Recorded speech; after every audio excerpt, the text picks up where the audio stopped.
রাস্তায় হঠাৎ কোনো দুর্ঘটনা বা বড় কোনো সমস্যা হলে মালিকের প্রথম কাজ ড্রাইভারকে দোষ দেওয়া নয়, বরং পরিস্থিতি নিয়ন্ত্রণ করার চেষ্টা করা।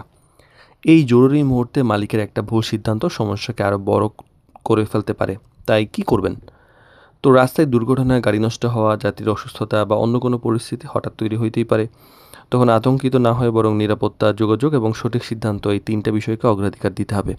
তো ড্রাইভার প্রোডারবিডির স্টিয়ারিং লাইফ সিরিজের সচেতন গাড়ির মালিক বিষয়ক আলোচনায় 18তম পর্বে আজকে কথা বলবো যে জরুরি পরিস্থিতিতে মালিকের কী করণীয়। প্রথমে নিরাপত্তা নিশ্চিত করার একটা ব্যাপার থাকে। দুর্ঘটনা বা বিপদের সময় এরকম কোনো খবর পেলে বা গাড়িতে থাকলে প্রথমেই জানতে চাইতে হবে বা বুঝতে হবে যে ড্রাইভার, যাত্রী বা আশেপাশের মানুষ নিরাপদে আছেন কিনা। সম্ভব হলে গাড়িকে নিরাপদ স্থানে নেওয়ার ব্যবস্থা করতে হবে বা নিরাপত্তার ব্যাপারটা খুব সর্বোচ্চ চেষ্টা করতে হবে। আর ড্রাইভারের সঙ্গে শান্তভাবে যোগাযোগ করার ব্যাপার, ফোনে চিৎকার করা, দোষারোপ করা বা এইসব না করে জিজ্ঞাসা করুন কী হয়েছে, নিরাপদ আছে সবাই কিনা, এখানে কোথায় আছেন, এইসব ব্যাপারগুলা পরিষ্কারভাবে জেনে তারপর সিদ্ধান্ত নেওয়া উচিত। এতে ড্রাইভারের শান্ত থাকতে পারবেন এবং সঠিক তথ্য দিতে পারবেন।